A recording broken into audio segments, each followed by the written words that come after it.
Welcome back to The Night Shift, your safe space for talking about UFOs, UAPs, NHI, disclosure, and everything else your friends, family, and coworkers are so sick and tired of hearing you go on and on about. It's great to be with you here. We've got a great show for you today. It's been a bit of a busy week. It's Thanksgiving holiday week here in the United States, and elsewhere it is not. So I missed one of the biggest stories that was blowing up the internet. But fortunately, our producer, Xander Jones, who is also responsible for the awesome music you hear at the top of every broadcast, was on it. And we're talking, of course, about the drone sightings or the strange lights that have been sighted over RAF Lakenheath, and how that might connect to some of the other strange drone sightings elsewhere at other bases around the world, and especially in the UK. Before we get started, let's give a shout out to our mod squad. Chris and Brett, say hi to everybody in the chat. Thanks for being here, everyone. It's great to have you. And let's get into this. We're joined today by a person at the center of the whole controversy who has become part of the story. And I'm going to turn it over to Xander, who's going to set this up for us, and then we'll dive right in. Xander, how you doing tonight? I'm tired. So on the screen you can see we have Liberty from Liberty Wing UK. Say hi, Liberty.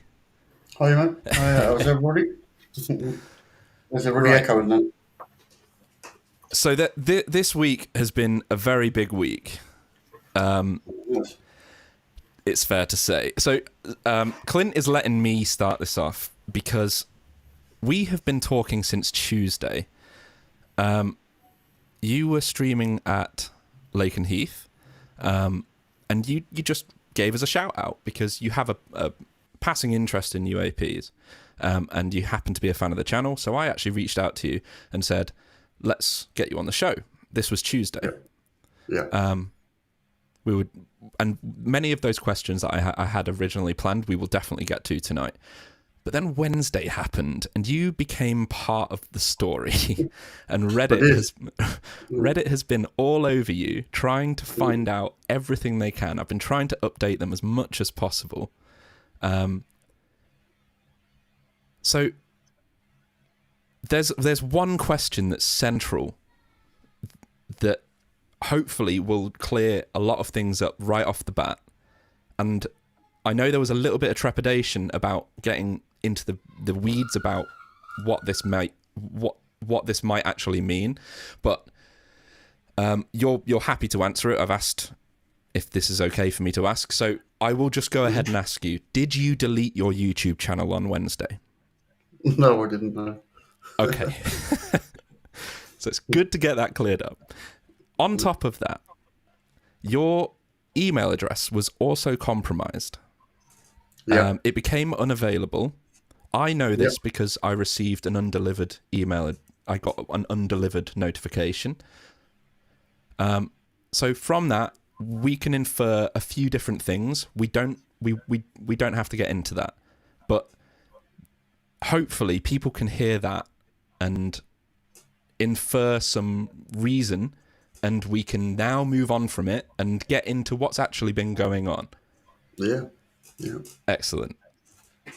Clint. Let's start by getting some atmospherics. Let's get the 30,000 foot view of, for people who don't know, who aren't familiar with your work, your channel, and the things that you've been doing over the past few days that have made you suddenly internet famous. Tell us who you are. What do you do? What is the channel about, Liberty Wing UK, and what has been going on in the last couple of days that has made you suddenly the center of attention in the UFO world? Well, obviously, I go over to Lakenheath quite a lot with my boys, and I just stream. I've only just started really sort of streaming in the last month or so. I always normally used to just take video, and decided to start streaming. And one night I noticed on one of the streams, I think it was last Tuesday, I think it was, I noticed a light in the sky which I'd never seen before, and it looked a bit weird. It just sat there, and there was actually nothing about these drones or whatever they are on that night. But then I noticed in my chat that someone had said there's drones, and I didn't really pay much attention to it, to be honest with you. You know, I just know. I thought perhaps they're talking about the planes. I don't know really what they were saying because, as you know, when you're on YouTube and you're trying to do something, you can't read all the chat. You can't really see what they're going on about. So Mhm. it's difficult to keep up with it, and especially when I'm on my own up there, and I can't see everything that's going on. Then the next night, that's when it all kicked off. Like I'd finished streaming, and I went to pull away, and there was someone at the fence waving at me, and I wondered what it was, and it was someone from the base, and they said, what's have you been streaming? I said, yeah. And then they said, have you seen any strange activity? I said, well, actually, I did see some strange activity, and I reported it to them, like what I'd seen. And it just went from there. Just like the next night again, or I think it was a Thursday night, there was lights everywhere. And then it's just got more and more. Every time I've been up there, people keep shouting me out, phoning me up, contacting me saying, there's more lights, get up there, can you stream? Well, yeah, I want to do as much as I can and get to the bottom of it, really. They're unexplainable. Them jets didn't go out that fast for nothing. I've never seen a jet take off so quick. Well, let's back up a second. So you've been plane spotting at this location for how long did you say? Must be 3 years, I reckon. Easily. A couple of years? Yeah, at least maybe 3 years now.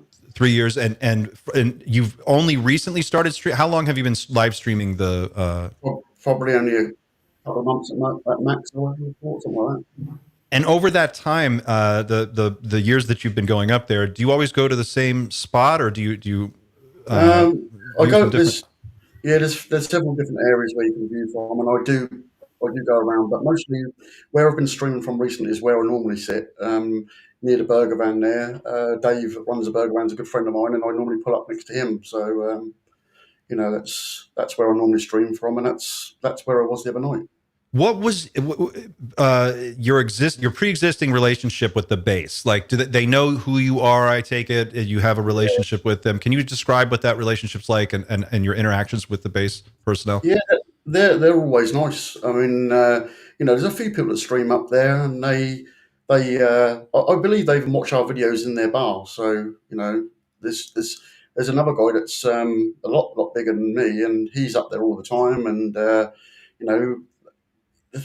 think the pilots all watch our videos. I think they actually enjoy it. So yeah, they're always really nice. They always talk to you if they see you. So there's never, it's not.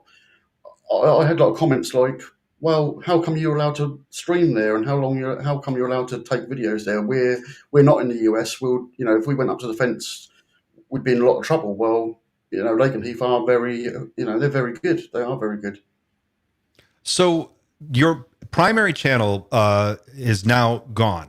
Yeah. But until it was taken down, it was primarily all you did was plane spotting. You weren't doing any UFO, UAP stuff, right? No, just plane spotting, and then obviously that all happened, and I've always been interested in it. And like I said, I've always been, I've been a subscriber to you guys for a while, and that just come into my head. I need to shout you guys out and let you know what's going on, because it is unusual. I've not seen so many lights, and the planes have been flying so many weird sort of rotations. If anybody that goes up there all the time, they know this. That's not normal. It's not normal what's been happening. What rights as a UK citizen, what rights do you have to go up and just like put a camera outside of a military base? Well, how does that work? There's a spotters car park there, which it's actually owned by, I think it's the RAF that own the land still. So, we can just pull up there, and sometimes the police have been up there quite a lot recently, obviously due to what's going on. They were there last night. I was up there last night, and I captured some weird lights. They were stood there with, I don't know if they had binoculars or what they were looking at, but they were looking at through the binoculars at the sky as well. So they were taking an interest too. Clint, we've just sorry. We do have our guest that's joined, an extra guest that's joined us tonight. So I don't know if you want to bring him in. That. Yeah. Let me just give me a thumbs up if you're ready, Chris? Yeah. Excellent. Let's go ahead. Chris Sharp is in the house from Liberation Times. You may be familiar with his work. Welcome to the night shift, Chris. How are you? Thank you so much for having me, team. Thank you. And Liberty, I want to say, just like you've done such fantastic work. I've thoroughly enjoyed spreading, your videos on X, and it's provided excellent kind of eyewitness accounts, and your knowledge on the base as well. It's been extremely helpful from a reporting perspective. So thank you. No problem, no problem. It's been a really enjoyable experience. Apart from obviously the channel, but we're growing. We're getting back to where we were. It's not about numbers and stuff for me. It's just about going there and enjoying, and sharing what I love. That's aviation, and it's now turned into UAP. So and UFOs. At the end of the day, I keep saying to my wife, like, am I ever going to be able to put a plane video up that anybody ever watches anymore? Because they want to watch that type of stuff now. So yeah, I might have to change the name anyway. This might be a great time to mention that your new channel is up. Your original channel was taken down, but your new channel is up, and it's linked in our show notes. So I encourage everyone who's watching to support the channel. I'll go ahead and put this in the chat as well, so people can go there and find you. Thank you. Chris, thank you so much for taking the time to join us today. This is I know that your schedule is crazy and time is in short supply, so it means a lot that you're here. Thank you very much. If I could I ask Liberty some questions, if that's okay? Go right ahead, please. Yeah. Liberty. So last night we saw that F-15s allegedly were operating. Well, actually, they were seen to be operating without lights. How normal is that when they're operating without lights in the area? What did you notice about it, and do you have any insights to share around that? Well, I can't confirm that because I could see the tail, the warning lights on some of the planes, but they were really high up, so I don't know what. There was more than F-15s there as well because there was other planes that were there that you couldn't make out what they were. They were so high, and then maybe that's why people thought there weren't lights on because there was flashing lights on the jets. You could tell that they had lights on. If you look at my video, you'll see. I said I think that's one of the jets there. Yeah, I know there's been reports of them not having lights on. I have seen that. So whether that was after I'd gone, I don't know. But I saw some come in while I was there, and I saw a lot of strange lights last night. Which one of them was really weird. That first one I showed on that video last night, that had this like real weird pattern. You're talking about the infrared video? Yeah, that was. I can share that.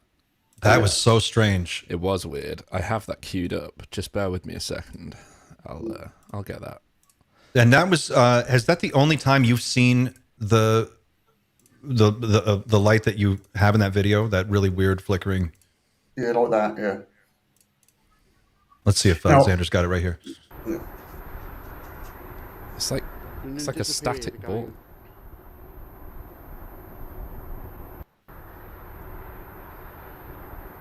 Yeah, really, really strange. And then disappeared again.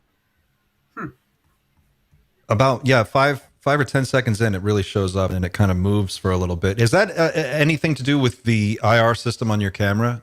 No, You've never seen anything like that before? No, not like that. Interesting. Chris, could you just for people who aren't familiar with this story and as someone who's been following it closely, can you set up exactly what is going on? We understand that a number of military bases in the UK, at least 4, as I understand, have had what have been reported as drone incursions around the base or over the base. What is going on with this story, and what is the most up-to-date information that we have? Sure. So I've got to be very, very careful about how I speak about this, but from my understanding, what I'm getting from my kind of like source system, let's say, the UK is currently on somewhat of an emergency footing due to what's occurring. That the MOD is trying to kill the story. They're not providing any ongoing commentary. I don't know if a D notice or anything like that has been provided, but the press seems to be saying very, very little currently about it. But from what I'm hearing, it's a very, very disturbing kind of set of ongoing incidents for the UK MOD and for the Pentagon as well in terms of what's going on. I think a lot of that is to do with the defense posture, with what's going on with Russia right now. Since we gave them permission to strike inside of Russia with our missiles, I think it's the UK Storm Shadows and the American ATACMS. So it's kind of like a lot of these events. Well, I think these events, from my understanding, started after kind of those missiles started striking Russia. And then obviously as well, there was an announcement, I think, at the beginning of the year confirming that Lakenheath was preparing to take delivery of US nuclear weapons. So it seems to me, connecting those two things, it seems that the defense chiefs in the UK and in the US are very, very alarmed by these incidents due to that, basically. And then we've got 3 of the US Air Force bases. I think it's two of them are in Suffolk, and then Fentwell is in Norfolk. And then we got Fairford as well, RAF Fairford, another American Air Force base, or operated by the US Air Force, and that's in I think it's Gloucestershire. So that's like 130 miles west of where this is happening. And we've got Bryce Norton as well, which is actually operated by the Royal Air Force, sending out alerts to locals to be on the watch out for drones. But from the American side, we're kind of getting transparency saying that we have these incidents. But in terms of the Royal Air Force, we've got nothing from them saying that there are drones over our facilities too. So it seems like we're getting more transparency out of the US than we are the UK. Yeah, I believe there are some really, really concerning aspects and characteristics of these drones, and I think that Liberty mentioned as well that some of these drones could be seen above the treetops. So if that's correct, and that's ongoing at night, that takes a lot of coordination. I mean, how are you able to coordinate that and ensure they don't go into the trees or any kind of other objects at night? Right. Have multiple of them, and plus, whilst doing that, you're evading, the U.S. Air Force and people patrolling the perimeter, and most likely elsewhere as well to look for controllers. So it seems to me that these things may be pre-programmed.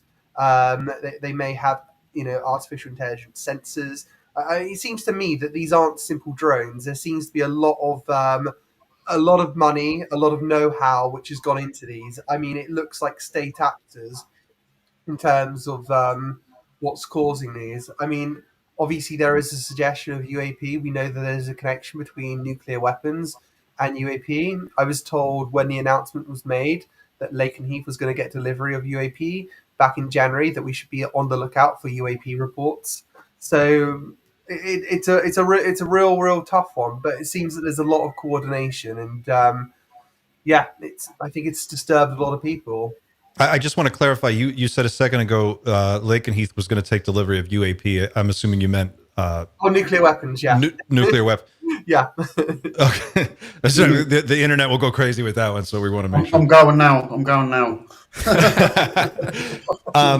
Really quick, for everyone watching, if you could, please smash that like button, because it does help boost the stream and we can use all the views we can get. And we certainly want to make sure that we get this story out to as many people as we can.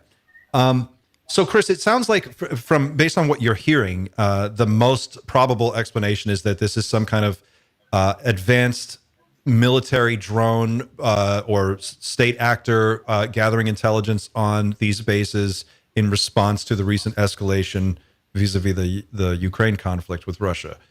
Is that accurate, or is there still a lot of ambiguity about what we're actually looking at here? Until it's confirmed, it's never confirmed, until it's officially confirmed. So at this point, the official line is that we don't know, and that's Sorry, my son here. It's okay, Lincoln. We don't know. Sorry, I'm just going to put on mute. You guys talk. Sorry, I've just got to swear. Go right ahead. Yes. So, Liberty, based on your time at the base, that your time observing aircraft coming and going, what you've seen, you know what the normal rhythm and routines of this base are. You know when something has changed and something's different. What is different about it now? What are you seeing in terms of the activity at the base, the people coming and going? What can we infer from that? Well, when it first happened, I think they were taking delivery of some F-35s from the US, and they got stopped from coming in. They were on hold, and they just kept flying round and round and round. And the F-15s were going round and round, but they were high up. They were doing like a perimeter. I would say probably 30 miles around. Just kept going round and round. But that's what's been happening, and that's not normal. What they've been doing at night time, they're taking off in a hurry. As soon as it sort of gets dark, you start to see the lights, and then they're off. Yeah, that's what's been going, and I've never seen that. Like, I've never seen these flying patterns ever before. Nothing like it. And you said that you've seen aircraft like taking off with full afterburn and doing some unusual things. That is also happening as well. Yeah.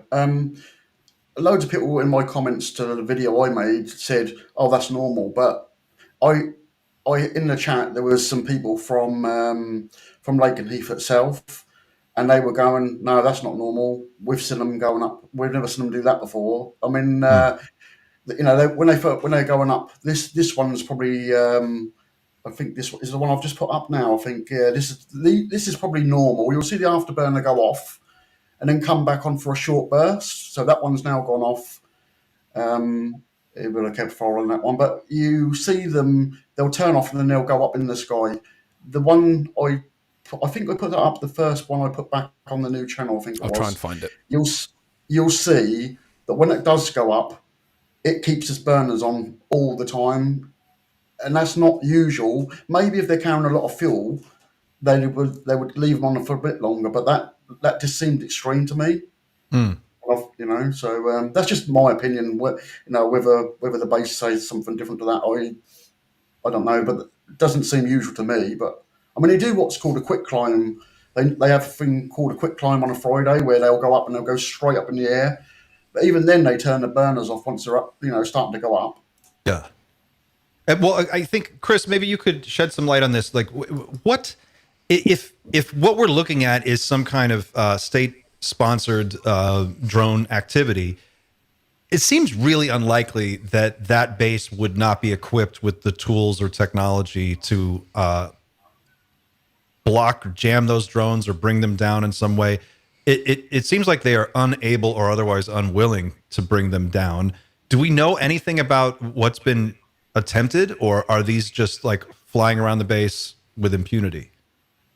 So there are unconfirmed reports just from locals, like hearsay, that 2 of the drones have been taken down by the US Air Force over the base, but that outside of the base, it's seen as, we're not going to do that. It's the UK MOD's problem. That's its jurisdiction.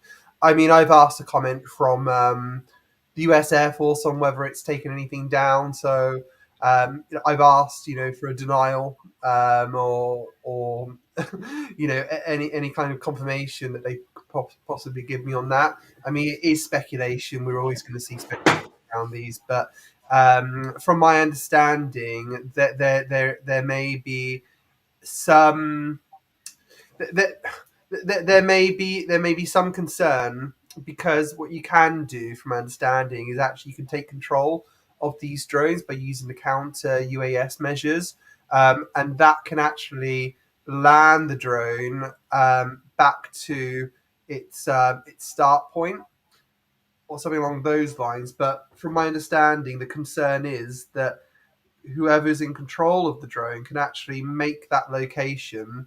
They can edit that location to make it on the flight line, or on top of an F-35 or something like that.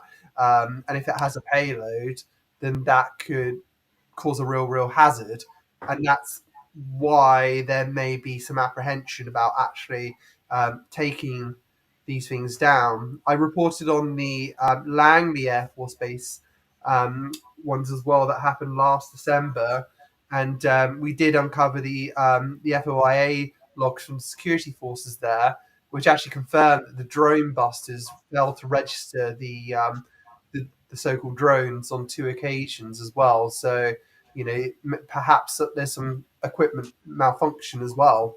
It's just difficult to judge. It's all speculation. There's a vacuum of information.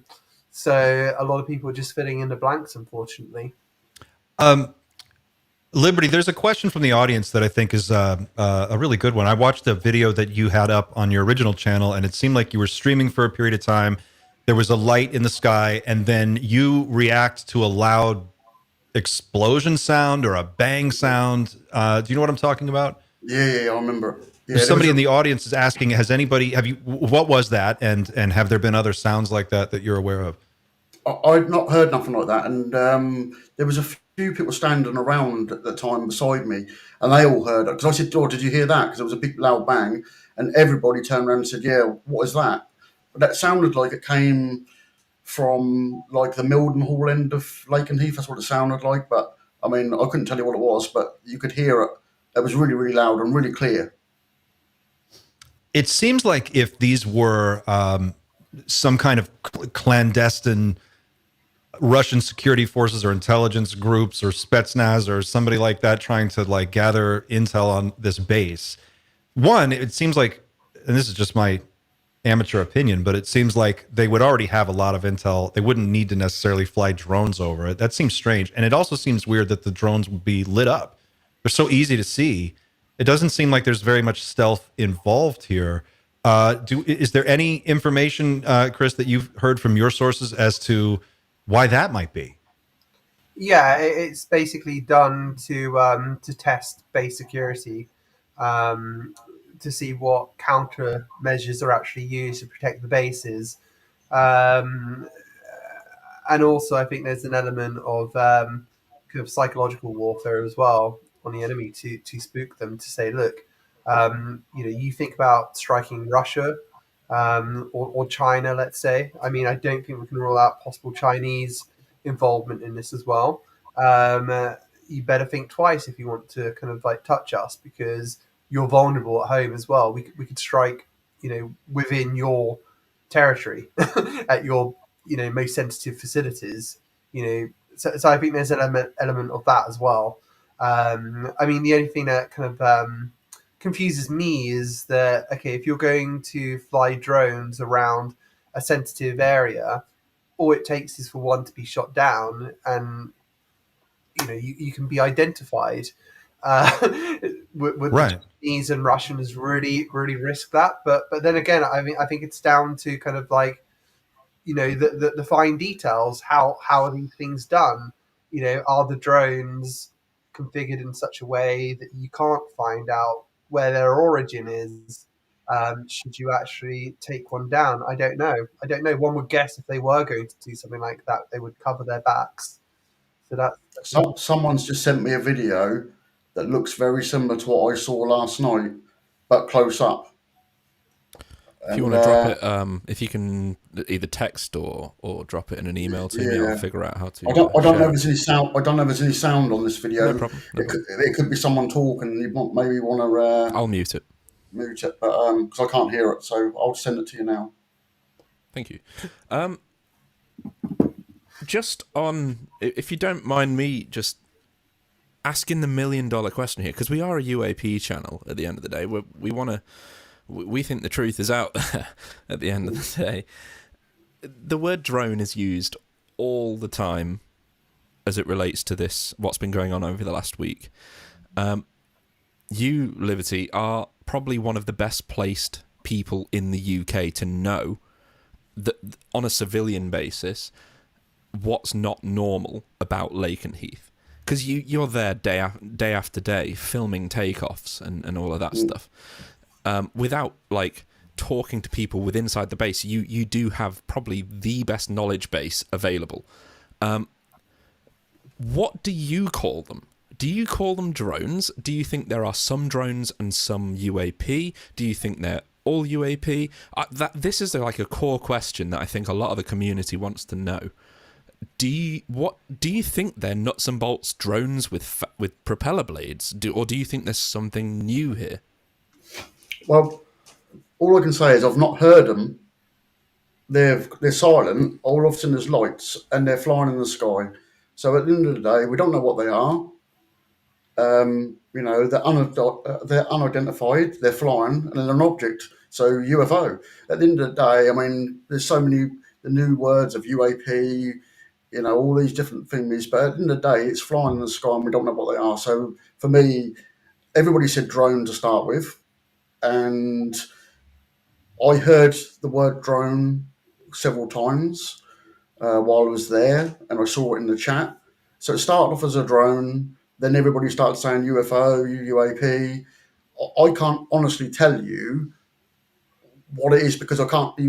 All you can see is lights, and you can't hear them. So it's a real difficult one, but it could be anything. But would you say the movement pattern that you see with these lights is consistent with a conventional style aircraft, or do they move at weird speeds and do maneuvers that are otherwise difficult to imagine? They're not aeroplanes. One of the lights I was watching, it was just stationary for such a long time.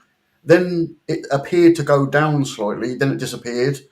And then about a quarter of an hour later, it just turned on again. The light was just in the same place. And multiple people have seen that one. I was when I was there last night, there's some people that got up there quite a bit, and they said, "Oh, that light you was talking about, it's back again, look." And it was right there again. So I said to the base, I said to Mildenhall, "Look, I've captured this on my live stream and on my video." And I said to them, I laughed and said it's a UAP or a UFO to start with, but it is constantly coming back to the same place, and it just sits there in the sky. And we all use apps to see where planes are, whether it be civilian or sometimes the base will turn their transponders off, so you don't know where they are. The F-35s you'd never see them unless I think if there's an emergency. I've seen them a couple of times when they've come in. If the aircraft's had a problem, all of a sudden they'll pop up on your screen, which is very rare, very, very rare. But the F-15s, sometimes they'll have them on, sometimes they don't. But all civilian planes have to have them on. And when I was looking on there, I was trying to track where the lights were, and there's nothing on the screen. So, it is a mystery. When you when this all started happening, did anybody from the base reach out to you and say, "Hey, can we get your full resolution video, or can you provide us with any of the footage that you've recorded?" Well, when I was there, the first night, I think it was the Thursday when it wasn't the first night I mentioned it. I think it was the Thursday night last week. I was then finishing. I just packed up, and I could see this person waving at me at the fence. And that was the personnel there, and they asked me what I saw, and I told them, and they said they asked me for my address and my telephone number and everything else, and I gave it to them. And then I saw a load of Facebook posts, and it said, "If you know anything, let us know." So I phoned up Mildenhall, and I said, "Look, I've done a live stream, and there's light in the sky. Could be one of yours. I don't know, but do you want to check it?" And they asked me whereabouts it was in the video. I told them where it was, and I didn't hear no more back. So that's really interesting. Have you seen any of these during the day, or is this only at night? All night. Only at night. Yeah. And have you? One of the audience questions that's coming in is: have you ever heard any sound come from any of these drones, or is it too far away to determine one way or the other? I think the other night, not last night. I think it was a couple of nights ago. I saw one that was fairly close, and I didn't hear it, but it was completely silent. And there's a, as you probably heard, there's a row of trees the other side of the road, and it's sort of like a dip in the middle, and it sat right in the middle of that, and it was quite a bright light, and it was quite close. It was definitely like in the no-fly zone, 100% sure. and it just sat there. And I quickly run to the van to pick the camera to go and film it. As soon as I had my camera in hand, just disappeared. The light just went out. So, but not that I'm thinking it saw me and thought, oh, well, he can't record me. It just went. So, it just went. Interesting.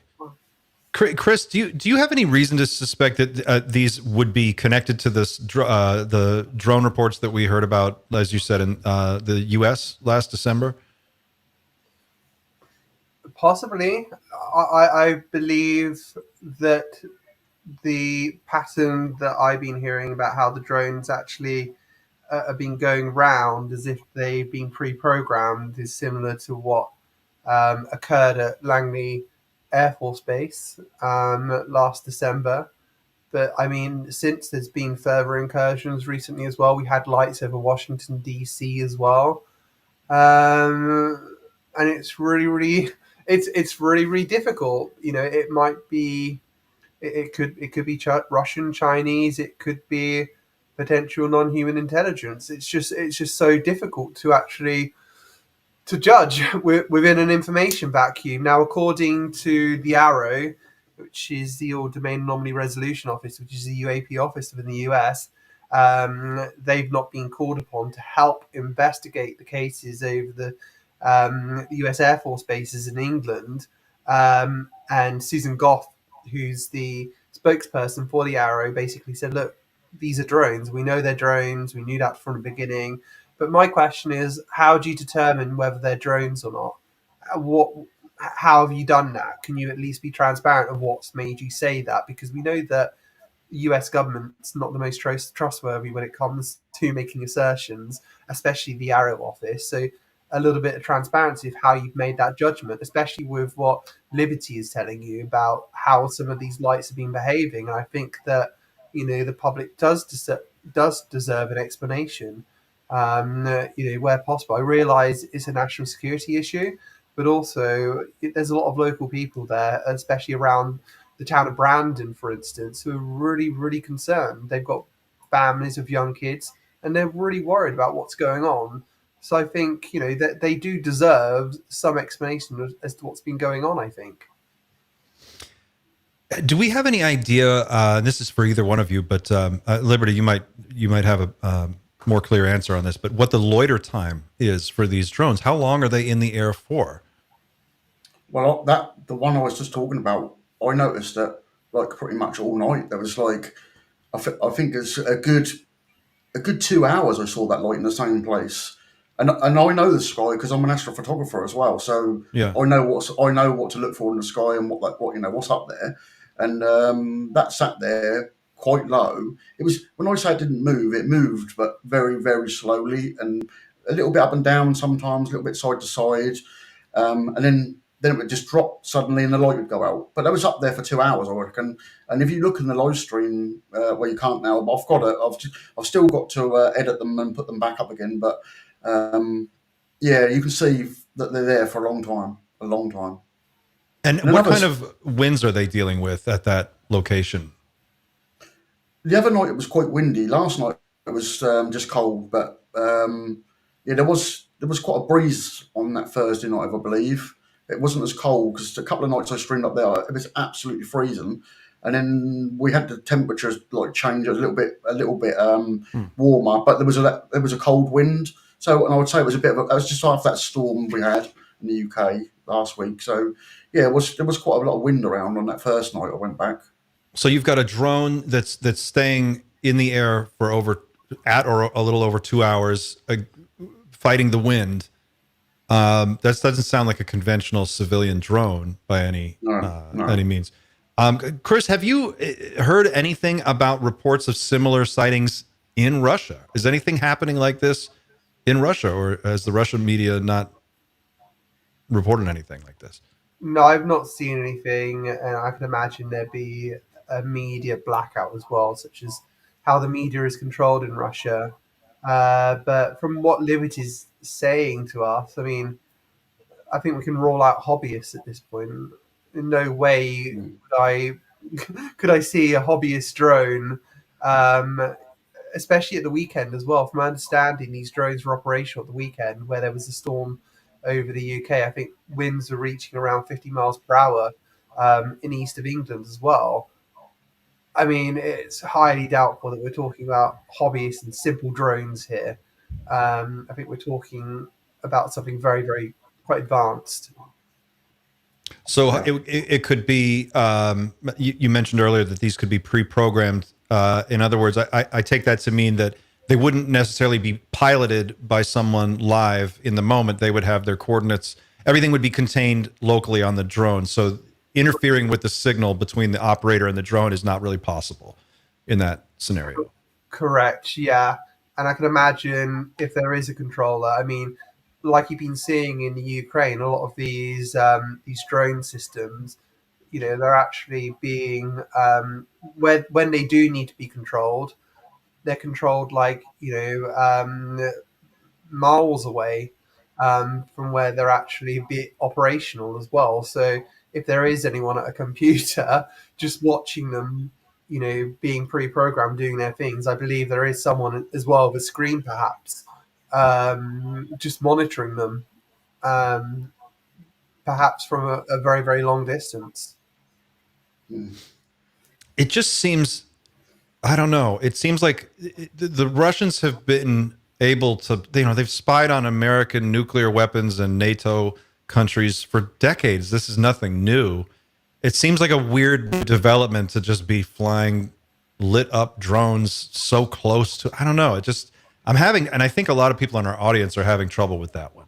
It's like, it sounds at one time like the most plausible thing, right? Like drones, we see them everywhere. You know, they're all over, they're pretty ubiquitous at this point. Why wouldn't it be drones? But it also just seems like a really weird use case.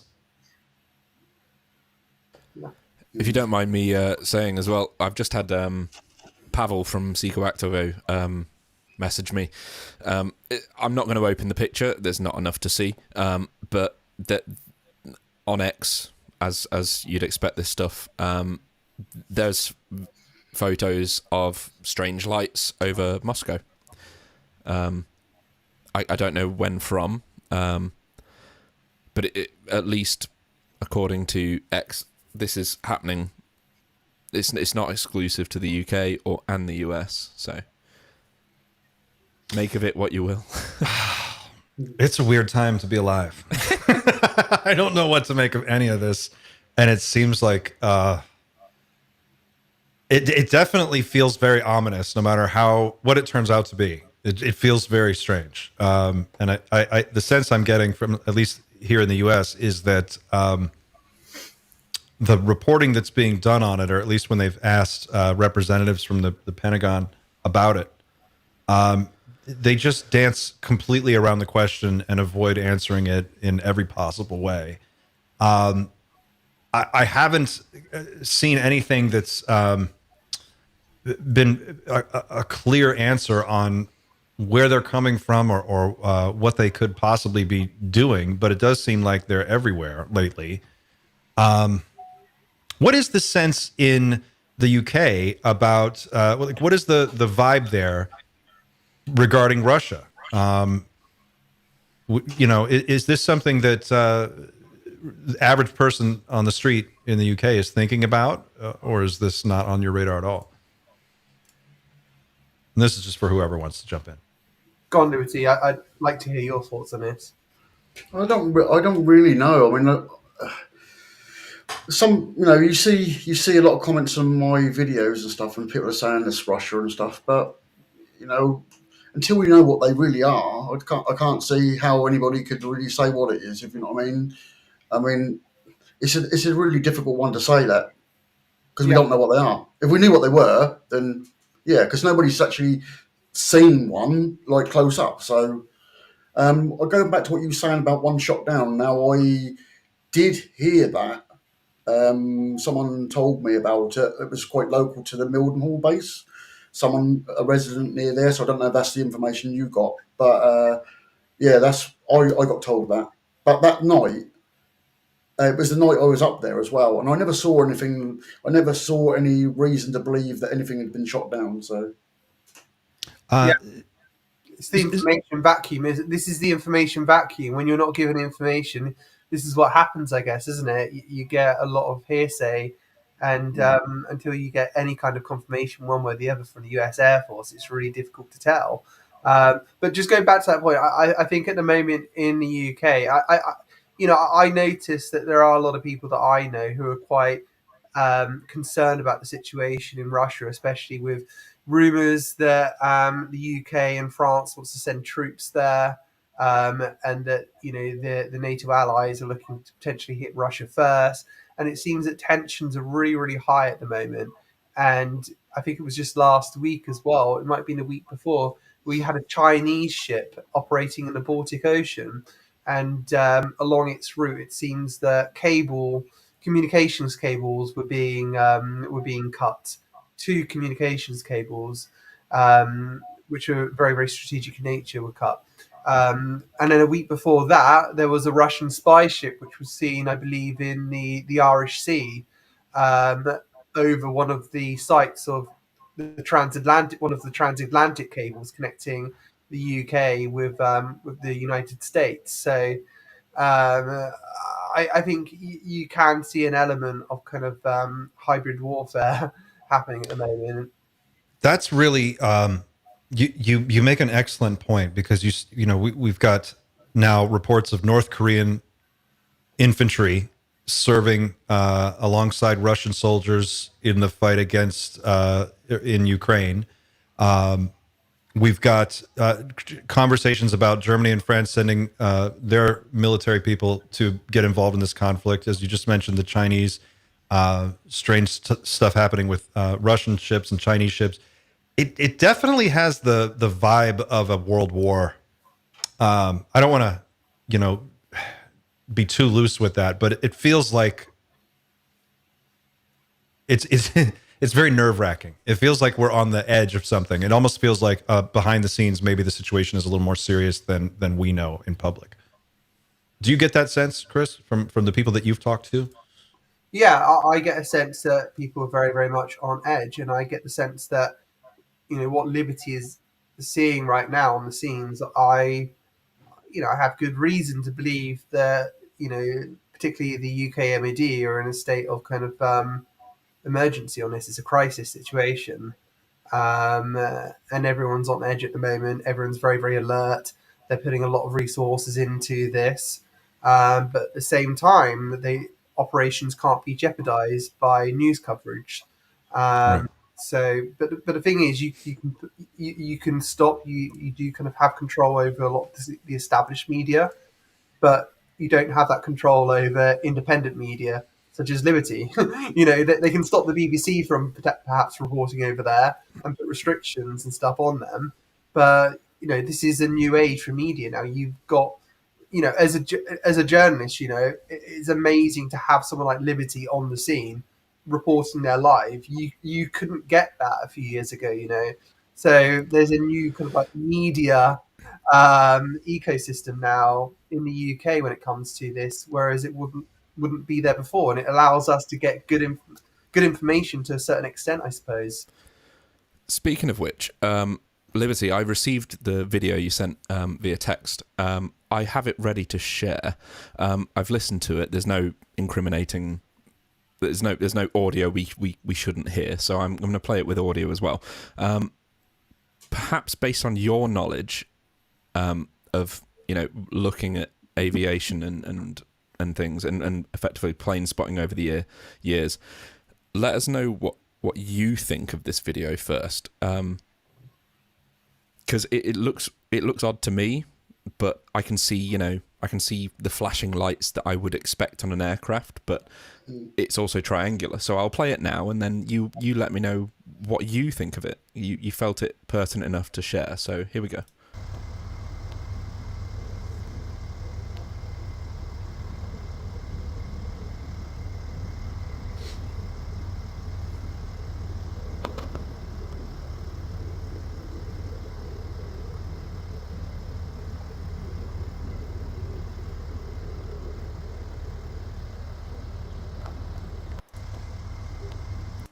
So, short video, short but sweet, but it looks odd to me, but I'm no expert. You're the guy that knows this stuff. So what do you think? What's that? What is that?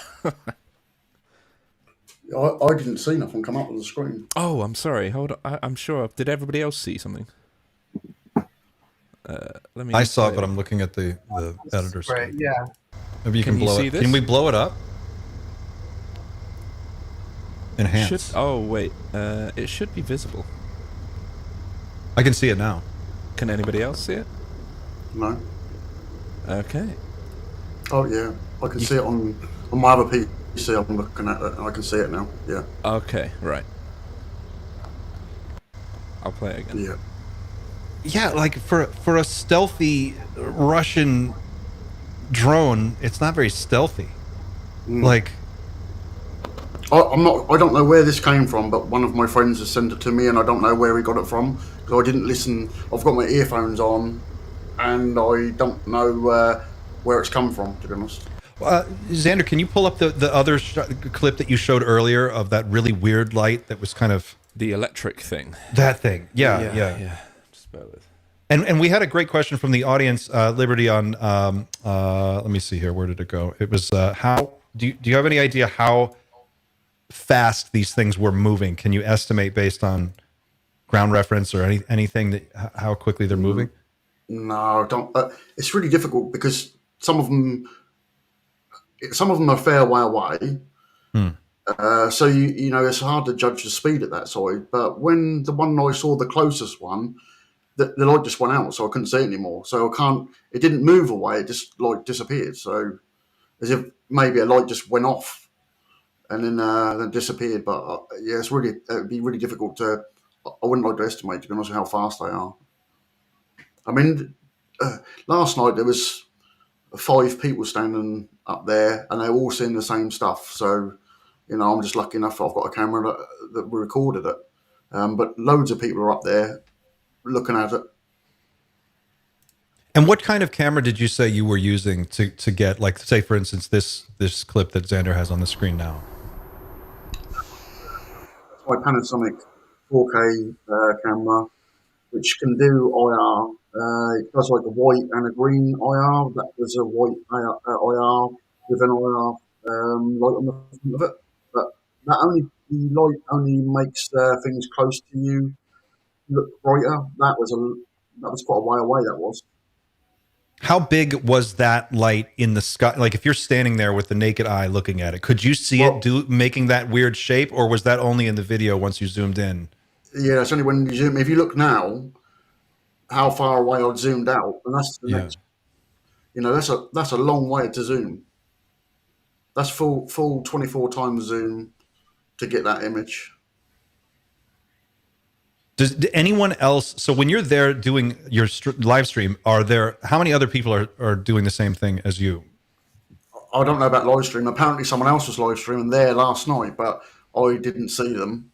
I saw people in the car park, but they've actually got the main lights up there at the moment. So a lot of it's really, really dark up there. You can tell people are there, but you can't really see them. If you know what I mean. So they could have been well filming something, but you see how that when those zoomed in there, I captured the fence just then, and that light that right up. That's it's pitch black. That is, and you can see that's lighting that whole area up. But yeah, I didn't see anybody live streaming, but apparently they did. Do we have any estimation on how big these things are, or if they've been, if anybody has been able to identify a familiar shape? Chris, have any of your sources been able to enlighten us on what these things actually look like up close? No.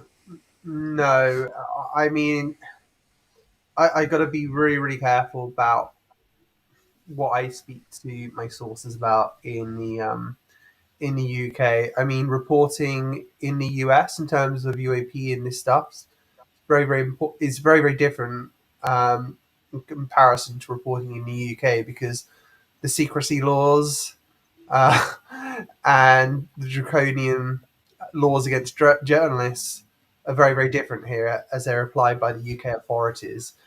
So I'm being really, really careful in terms of who I speak to. It's not a great atmosphere in the UK at the moment to be a journalist, in all honesty. This is just for the audience. If you guys don't mind, please go ahead and smash that like button one more time. We've really boosted the stream. We'll see if we can boost it a little bit more. We've got over 1,000 people watching right now. So let's see if we can get that up to 1,500. And keep those questions coming in, audience. This is great. We're just talking to Chris Sharp and Liberty Wing UK, the YouTuber at the center of this crazy story that's going on right now about unidentified aerial phenomena being sighted over RAF Lakenheath in the UK, as well as a number of other bases. Do we know, Chris, if the other bases that these drones have been seen over, is there anything in common? Are they all hosting nuclear weapons? Do we know that? Or is there any other commonality that ties these bases together? Yeah, I mean, Liberty might be better placed in terms of that, in terms of going through what the bases may be equipped with. From my understanding, RAF Sculthorpe has seen some activity. Some people have spotted drones by there. Same with RAF Marham. And these are both operated by the British. So as I said before, the Americans seem to be more forthcoming in terms of what bases operated by itself are being impacted, whereas the UK and the Royal Air Force are being very, very quiet about it in terms of possible bases impacted. But yeah, so I mean, those bases, Sculthorpe and Marham, are both kind of in east of England again, so kind of a similar kind of area. But then again, we've got, as I said, we've got RAF Fairford again, US military, and Bryce Norton, but RAF potentially impacted as well by these, and those are in the west of the country, more so in the Gloucestershire / Oxfordshire area, whereas what we're seeing over in Liberty's kind of like side of the UK's way to the east by Cambridge area in East Anglia. So very, very different geographic areas. Probably not for American people, but as the UK is a smaller country, we kind of like see those as very, very different. I was describing to Clint earlier that effectively Lakenheath to Fairford is basically just travelling across Florida. so when you say it's across the country, to an American that might sound like hours and hours away, but to us it's like 2 hours. Yeah. Absolutely. But from my understanding, Fairford has hosted bombers that could strike Russian assets. So maybe from a capability perspective of a potential threat it might pose to Russia, it would be on some kind of list. But we're talking about Lakenheath as well in terms of its nuclear connection, if it has indeed received delivery of nuclear weapons.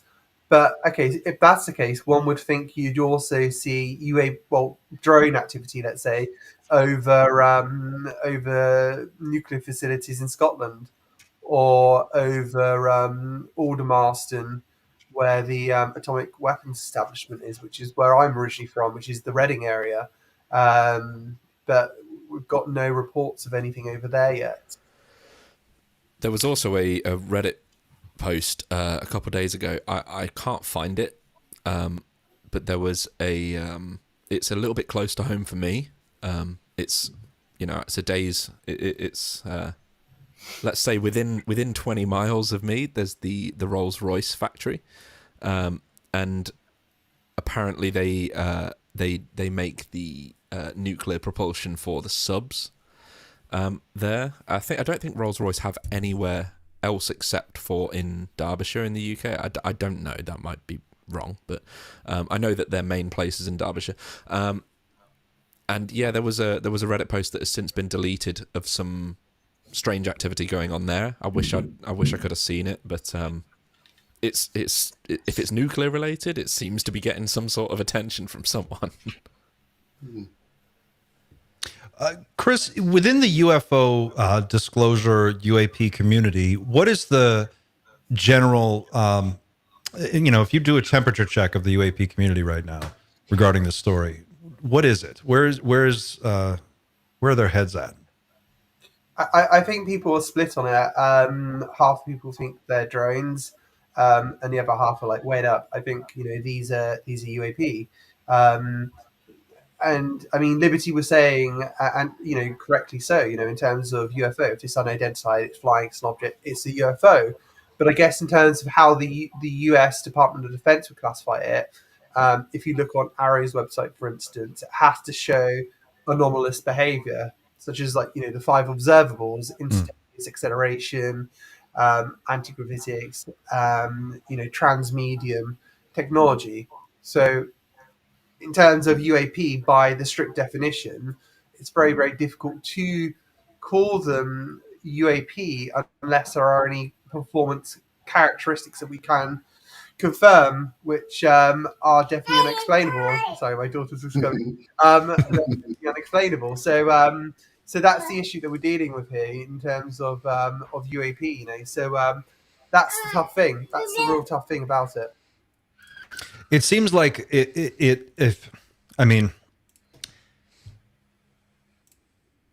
NATO countries spying on Russia, Russia spying on NATO countries, that's nothing new. It seems like they've got that down to a science. They clearly have satellites pointed at each other all the time that are way more advanced than anything. I mean, certainly more than you could get from a drone. I think you'd be able to get more accurate detail.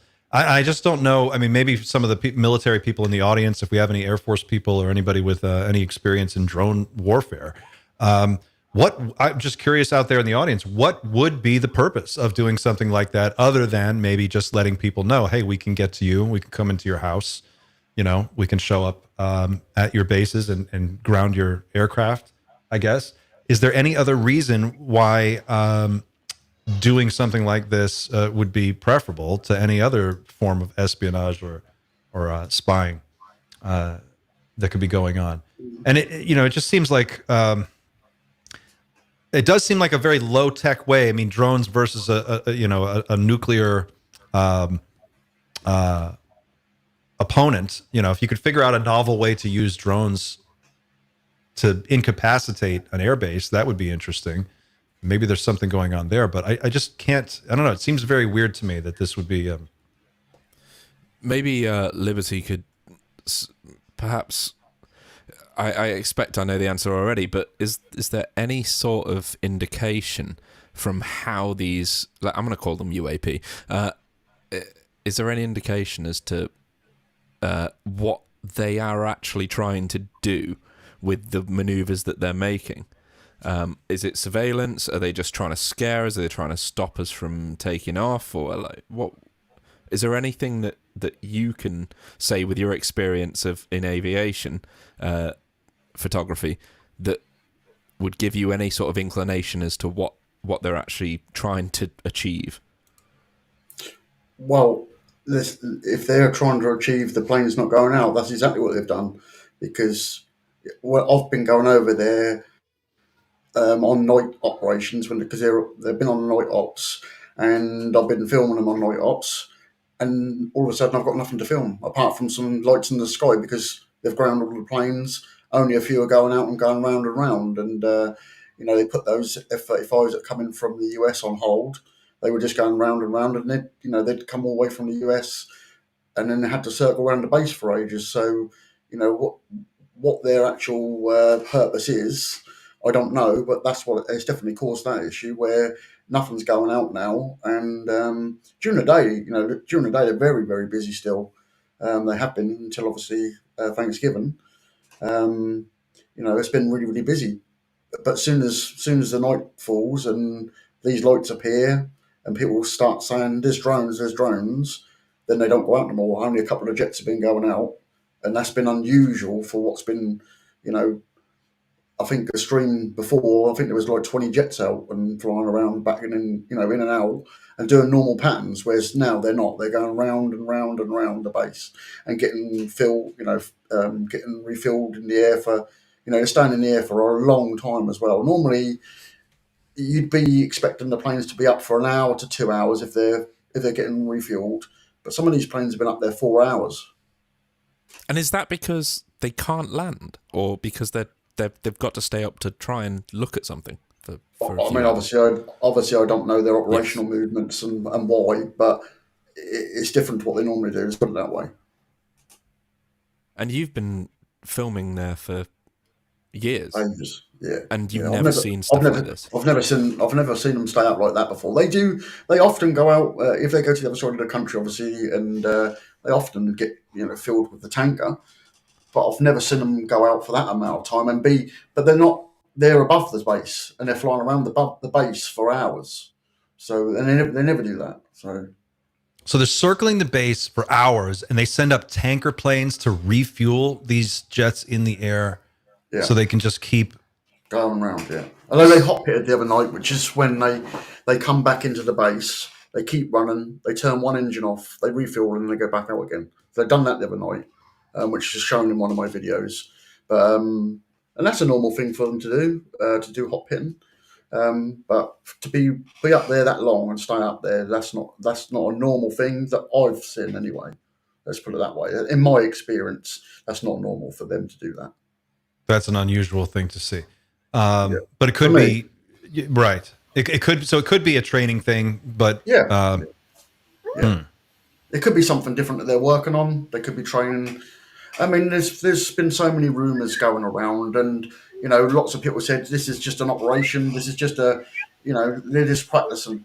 There isn't actually anything there. Well, if there isn't anything there, then people wouldn't be seeing those lights. There's something, whether they're someone's on purposely flying them and they're testing the pilots. I don't know. That's just But then I would have thought the base would have said that if it was an exercise. Well, there was a Xander, before we went live, you mentioned something about some MOD guys in a truck that showed up. Do you want to get into that? Yeah. I think it was the night your YouTube channel got deleted. It was before it was deleted. There was another Reddit user who decided to travel down to Lakenheath, and I'll share screen now. You should be able to see this. So there was he took his own video of a strange light in the sky. Again, there's no point in me showing it. It's not going to really show you anything groundbreaking. But what I found interesting was in the comment section, and bearing in mind you were a hot topic at this point because everyone was watching your stream. I think for a relatively, I hope you don't mind me saying, not a huge channel. No. You were averaging, I think, 900 to 1,000 viewers on your stream, which is fantastic. That was crazy. Let me just scroll up here. We had this guy. He said, 2 guys in a pickup wearing MOD uniform just stopped me and asked me what I was filming. They said that someone live streamed from here a day or 2 ago. This is obvious. Given the time that this was posted, this was in reference to you. It's quite clear. And they're trying to get hold of him. They asked what I was doing here, and I told them I was a fan of The Unexplained. They both said, if you find out what it is, let us know. And then they proceeded to drive off. We talked about this a little bit before the stream. What's your analysis of a comment like that, given the conversations we've had in the background? Well, obviously, I've been approached by somebody up there myself. They didn't actually say who they were, but that's who I speculated they were as well anyway. But they're not looking for me. They know where I am. If they want to come and see me, they'd be on the door by now. So I don't know what that is, but... So if we can infer from that the MOD already knows who you are. You've been at the base for years. You know the guys that work there. If they wanted to find you, they know who you are. They know your name, your address, everything. Yeah. Not being funny, but last night I was there and the police was standing next to me. Yeah. So, and they were looking at the sky as well and going, "Well, what's that?" So nobody said nothing to me. And just to put my tinfoil hat on one last time, this was a couple hours, I think, at most, before your YouTube channel just disappeared. Wild. Yeah. Yeah. Chris, Wow.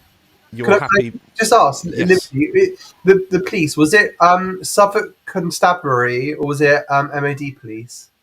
I believe last night was Suffolk Police, Sure. but I have seen MOD Police, and I think I know. I think I definitely saw that vehicle they're talking about the other night as well. Interesting. Yeah, I was approached by somebody that didn't didn't address me with their details, but they asked me if I was live streaming, and I said yes. And they said they'd rather I didn't, and I said, well, why is that? And they said there's a situation, and I said, well, surely more eyes on it would help.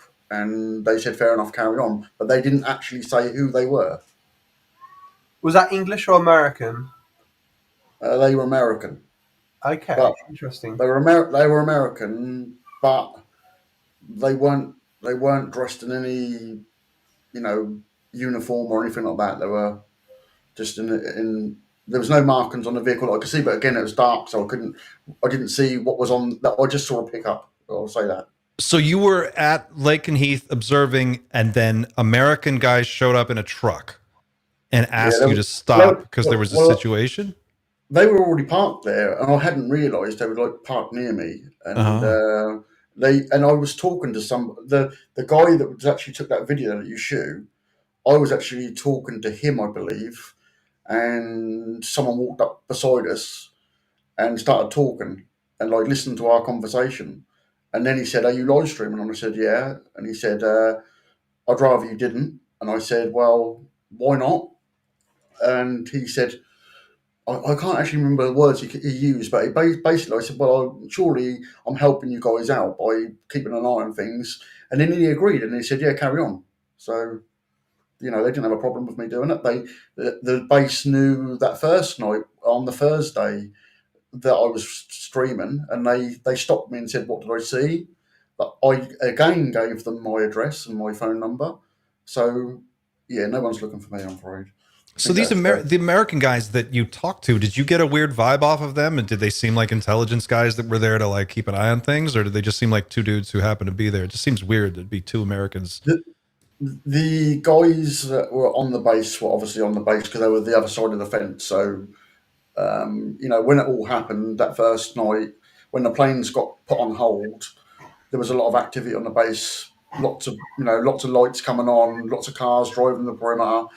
So there was definitely something going on.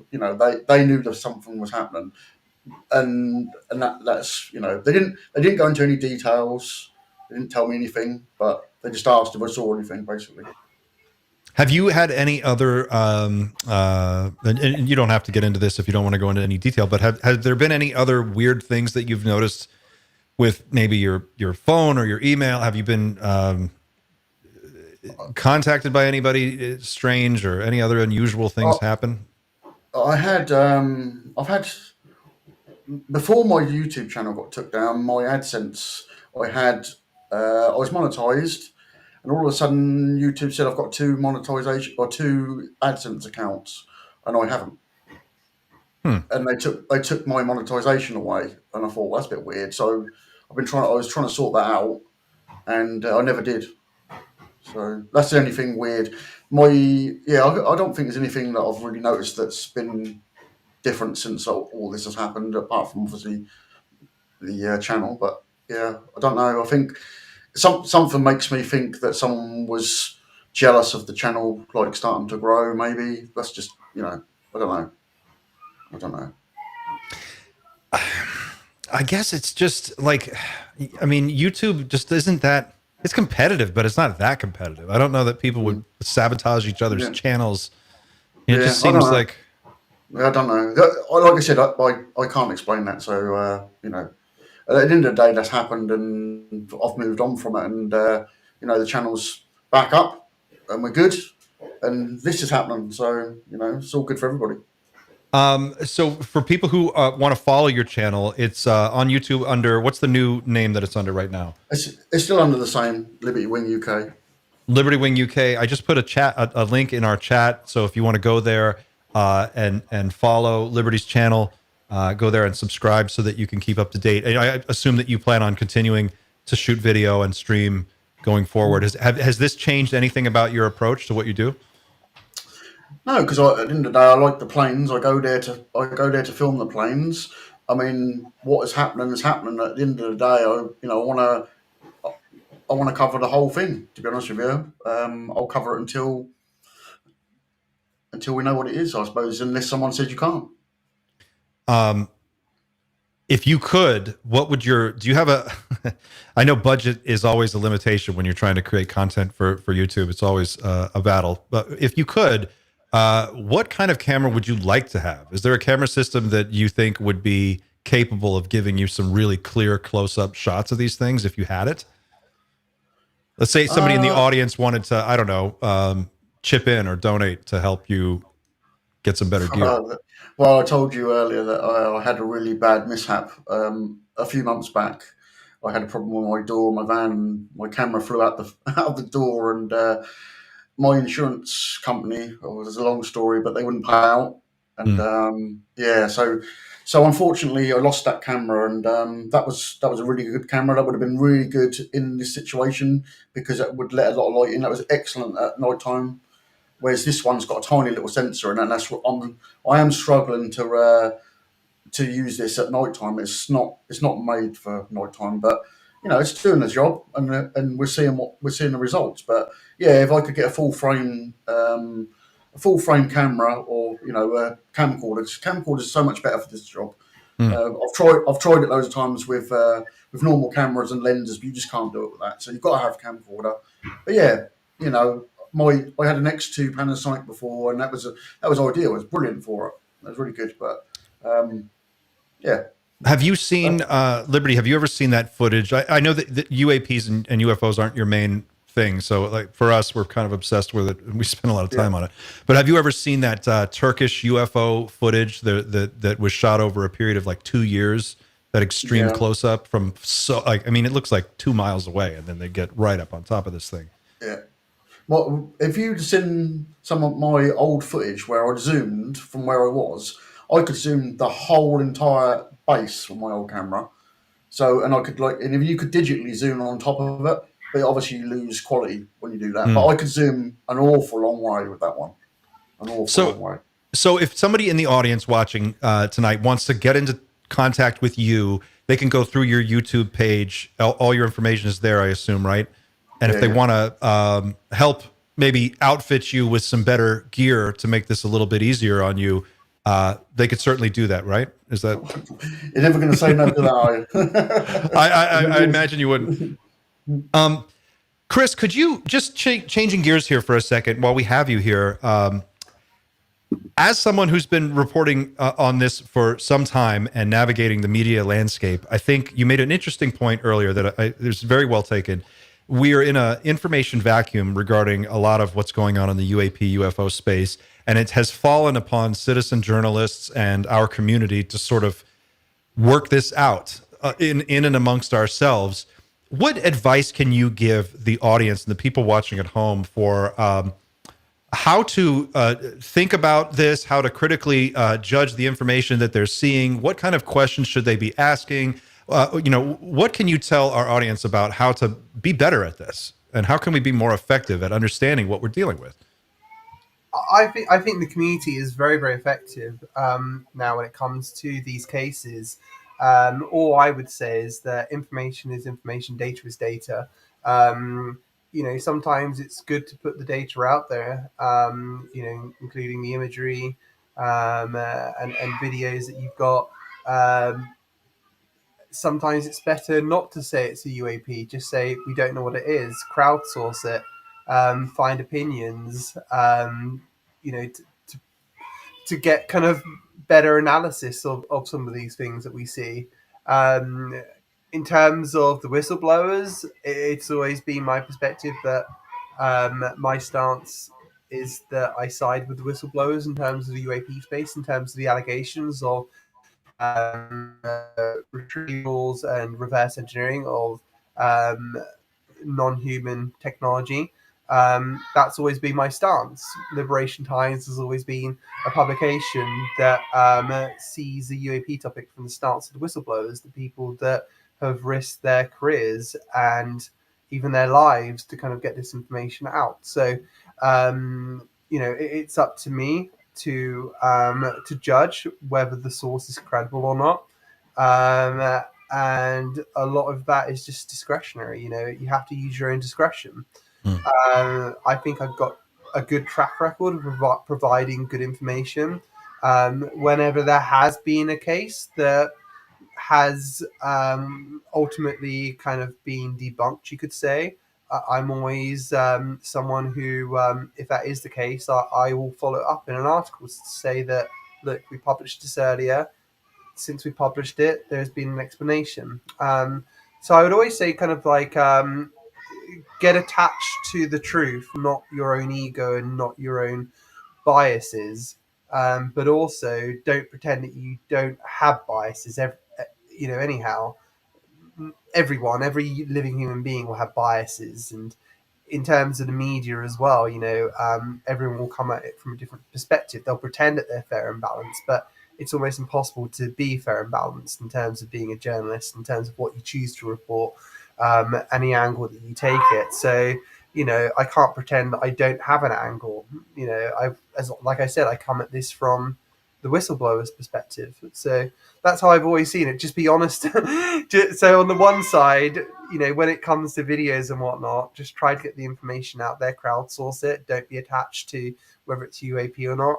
But also when it comes to things like whistleblowers claims and stuff like that, I think sometimes my stance has always been to to be very transparent with what your angle is on this, and that's how I've always seen it.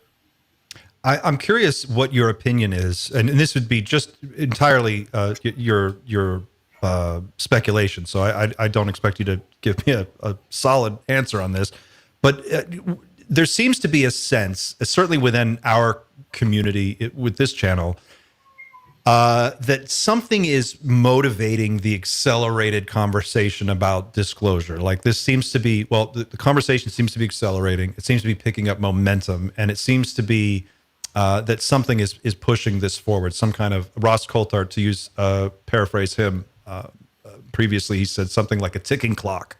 There's some kind of a ticking clock that's pushing this whole thing forward. Do you have that sense based on your reporting, or are we seeing something that may not be there? Is this just more in the media, so it looks like it's picking up speed? No, it is picking up speed. There's very much consensus among the people I speak to that the Trump administration will be the administration that does push for transparency on the UAP topic.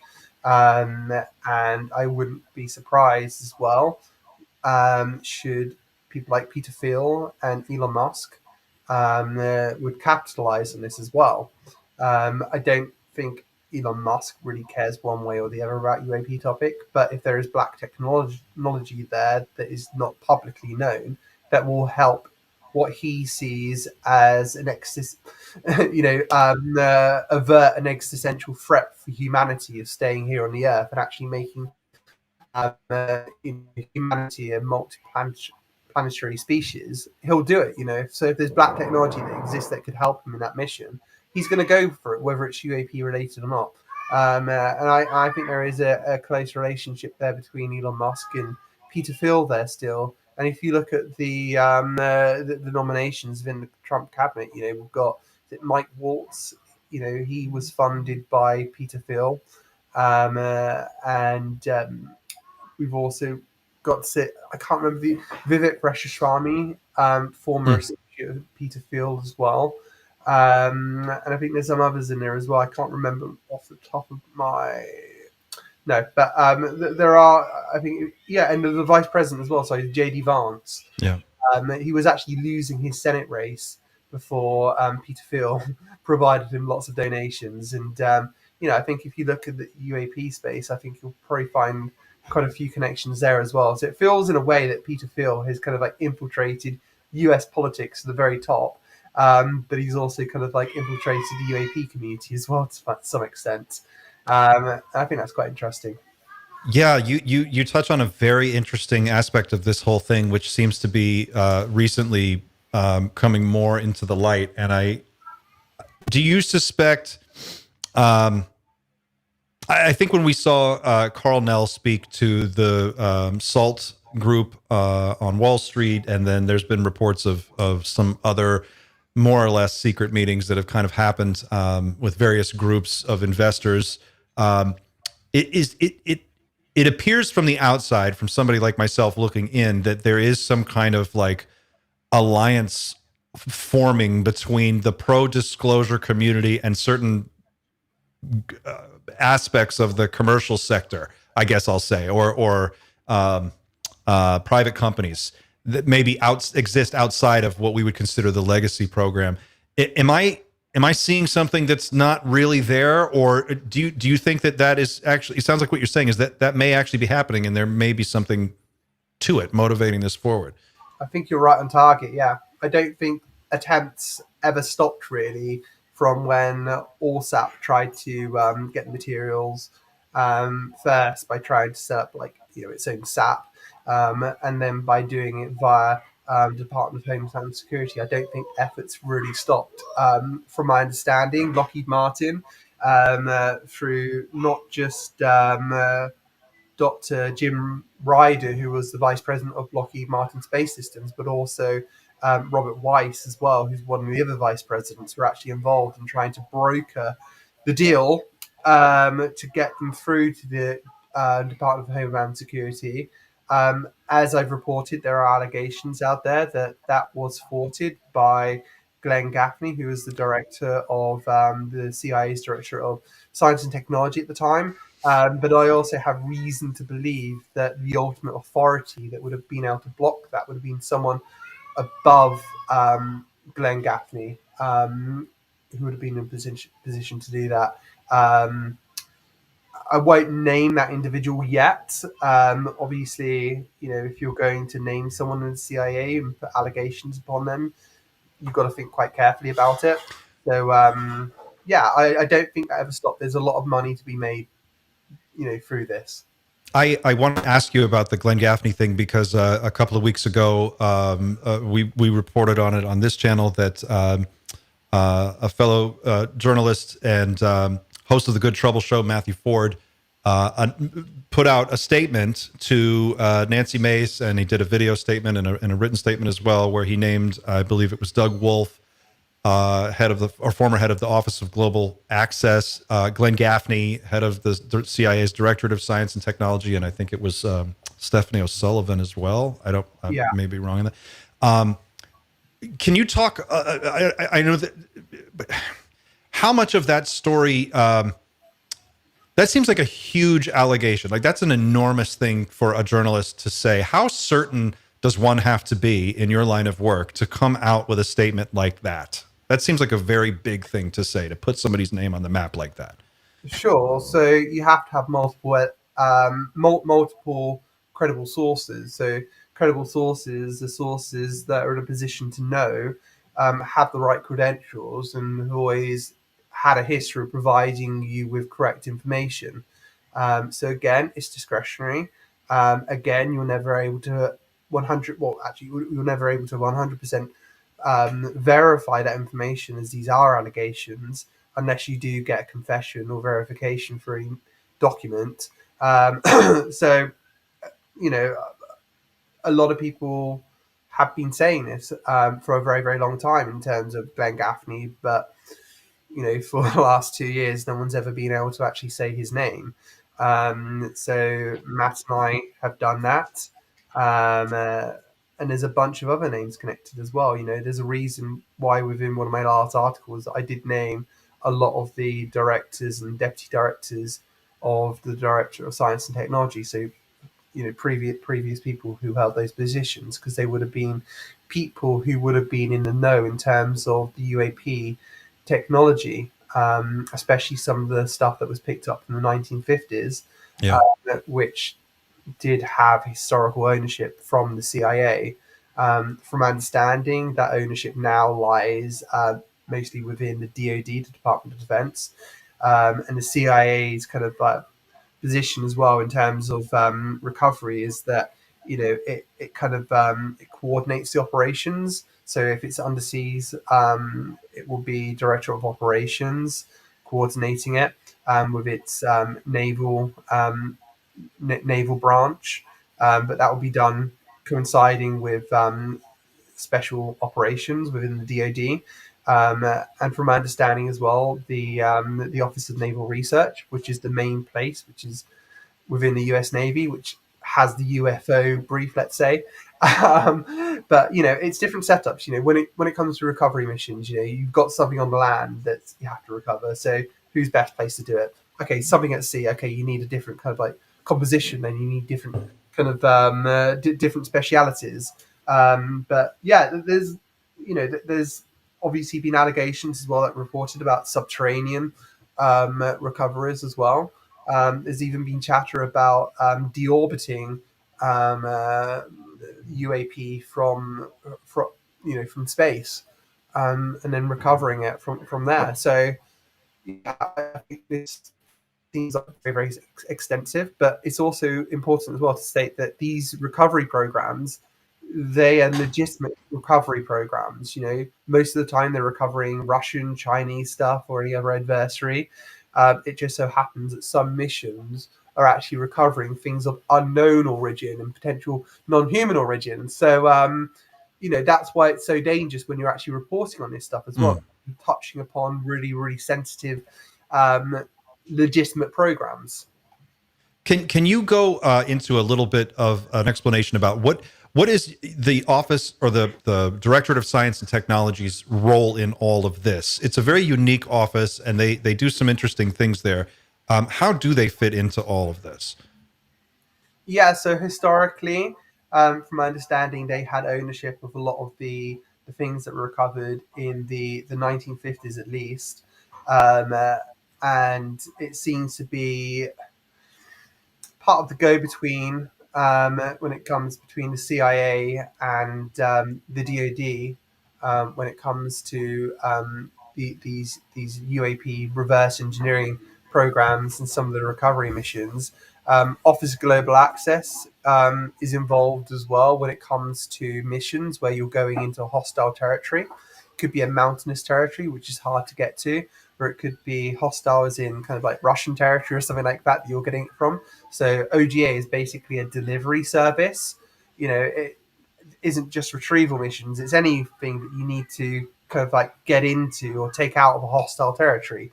They're your guys, So that's its role from my understanding. And it seems to me that the operations directorate has a major role to play as well, as does the weapons and counter proliferation mission center, which is from my understanding what I previously reported, had custody, partial custody of the Magenta craft that crashed in 1933 in Italy, which was subsequently recovered from Italy in the Second World War. And from my understanding on that craft was being reverse engineered by both Italian and German scientists and engineers. And basically that effort was transferred from Europe to Wright Field, as it was known at the time. It literally sounds like an Indiana Jones movie. Yeah, it's your discretion. You have to judge your sources. How legitimate are they? Is it credible information? Is it coming from credible people? And that's how you have to do it. You have to say, look, source A is telling me this. Check it through source B. Okay, does source C agree? And it's better if they don't know each other, if they're not having conversations with each other as well. That's even better. So you have to do your due diligence before reporting this stuff. It is incredible, absolutely. It's incredible allegations. So somebody like Glenn Gaffney or someone occupying that position at the Directorate of Science and Technology, would that be the person who is making decisions on which bits and pieces of recovered technology get farmed out to what contractors?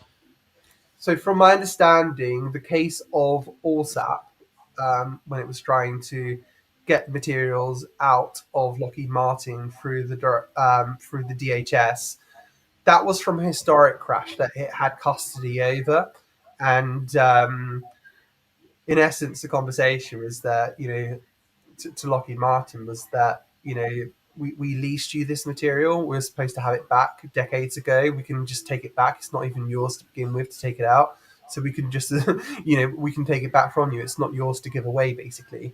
But it had custody of that particular material.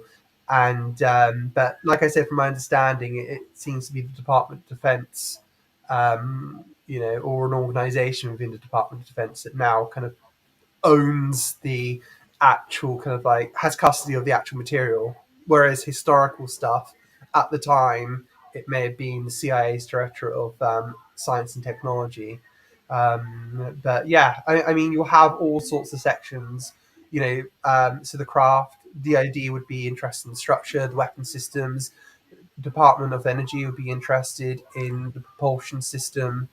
So yeah, it's in the CIA. The CIA will be interested in the origin, who piloted the craft, intentions, motives, all that kind of stuff. So I guess what I'm driving at is it seems like at a certain level there is an office or a group or someone in that is responsible for deciding which contractors get the goose that lays golden eggs, and they get to hand out like, here's the propulsion system, here's the navigation system, here's the metamaterials, here's all this. And in a sense, that's choosing like, these are corporations that have access to technology that's ostensibly thousands or perhaps tens of thousands or even millions of years more advanced than their competition. So you've got on one side, you have this group that's deciding who the winners and losers are, who get to have that leapfrog technology first. And then it also feels like, and this goes back to something that we talked about a few minutes ago, that there is this other group. You mentioned Peter Thiel, Elon, groups that clearly have an interest in the commercialization of space and the colonization of the moon and Mars and the asteroid belt and beyond. It seems like there is a gold rush on, this is my own speculation, to get this technology and pry it loose from the legacy program and get it into the hands of other companies who can capitalize on it. You've mentioned that could be going on.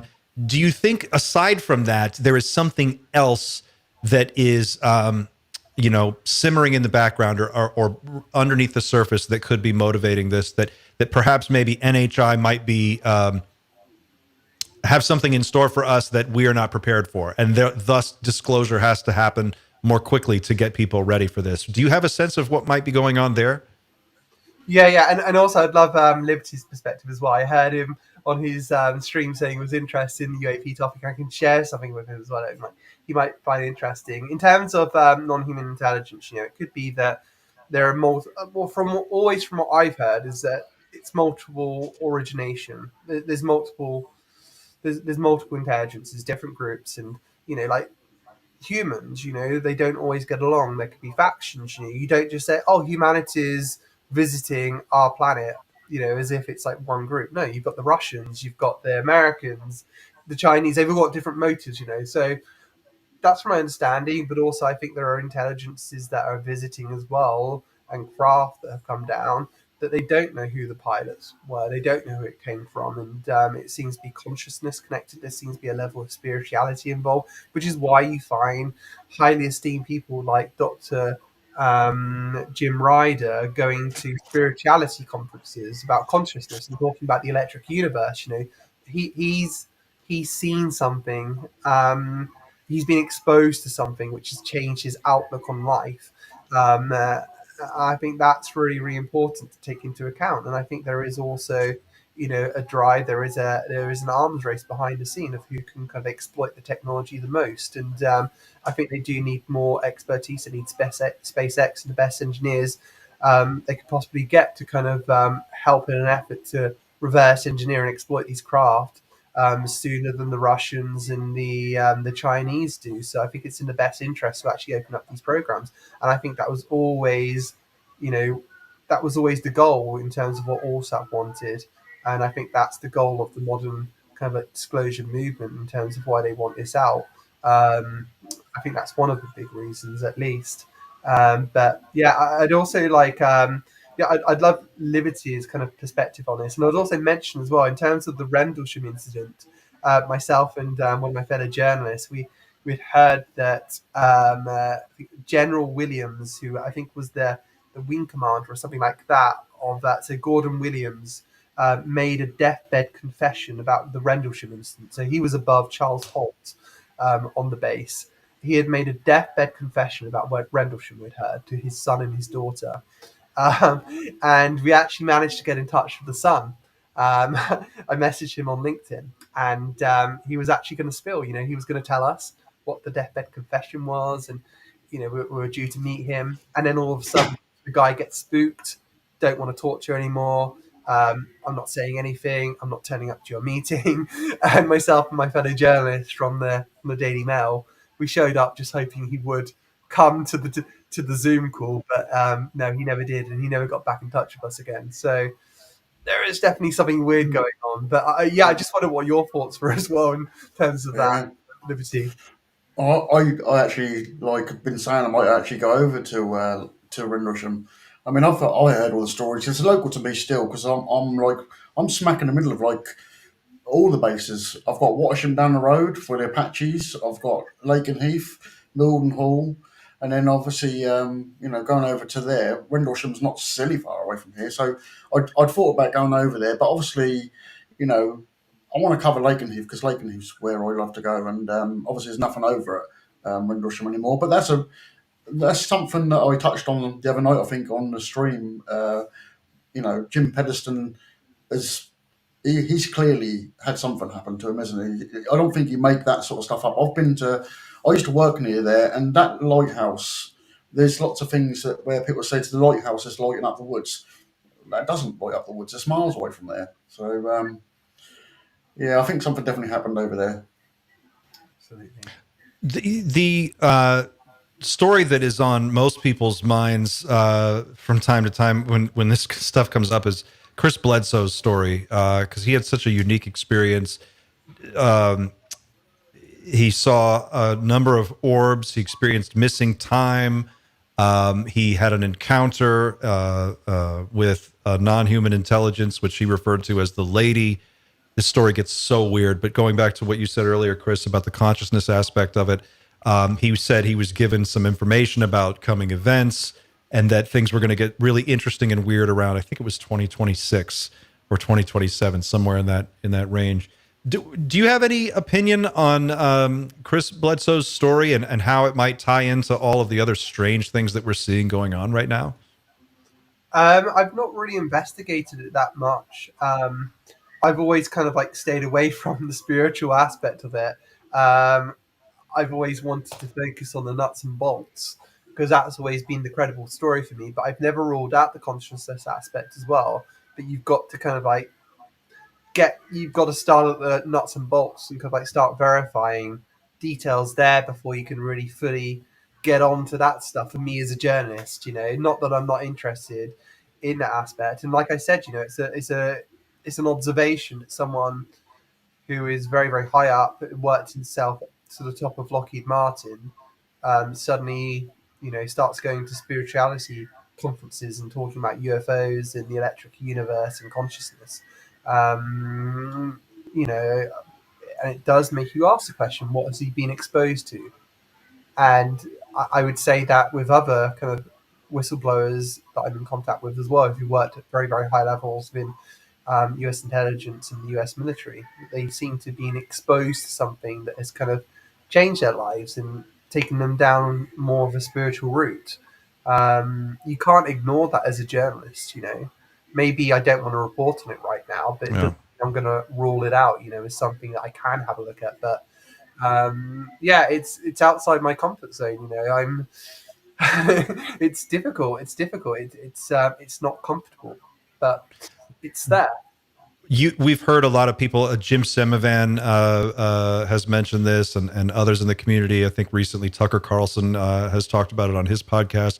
That the truth about what is going on is either indigestible or otherwise very unpalatable, or something that most people just can't handle. In your work, your reporting, have you come across any other individuals who have given you that impression or have said anything like that? No, not really. But like I said, I think there's various layers to it. I think there are forms of non-human intelligence from what I'm getting that are alleged to be more kind of understandable, more kind of on our level. But also there are other forms of non-human intelligence that we don't fully understand, let's say, and that's uncomfortable perhaps. So yeah, but we're talking, I've always had the consensus that it's multiple, non-human intelligences that are actually kind of like visiting this planet or actually have bases on this planet. So yeah, that's kind of what I'm getting from it now. It's multiple intelligences. We've heard some really interesting things come out of the last hearing and with in Congress with Timothy Gallaudet, Michael Schellenberger, Lou Elizondo, and Mike Gold. In particular, USOs from Gallaudet and the frequency that those are being seen and experienced by our Navy. Do you? How do I say this? What is of all the things that you've heard recently in this space?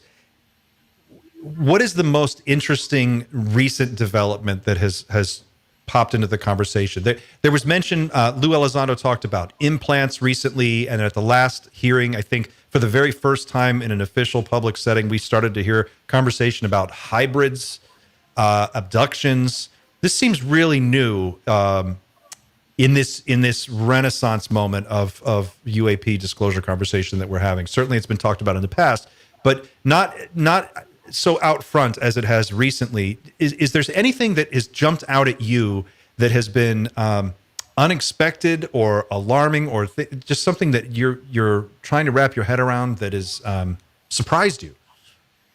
I think for me, like being a very, very good friend of Lou's for a very long time, the fact that he can't acknowledge whether he was part of or read into, let's say, a retrieval program to do with UAP, I think that was very, very interesting. I've known Lou for a long time now, and that's never come out before.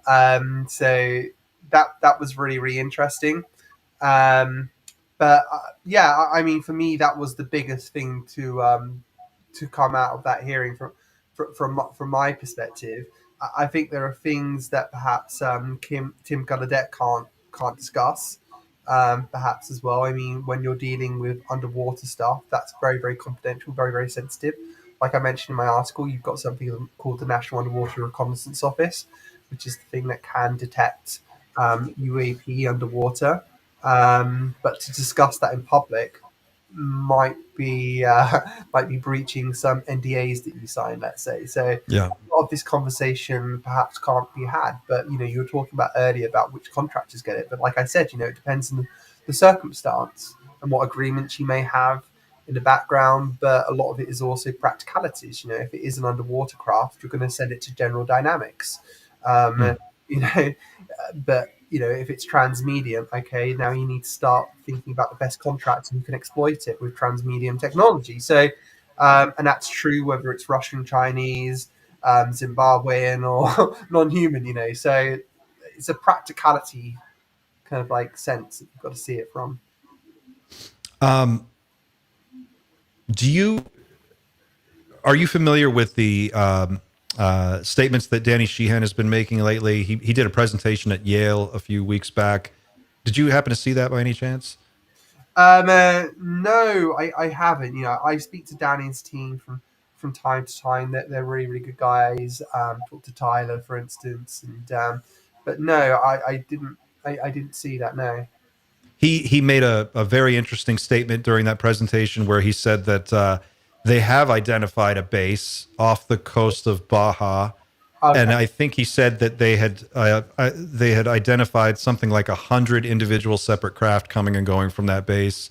This was just the video is up on the New Paradigm Institute YouTube page. People can go there and watch it. We've shown this clip a number of times here.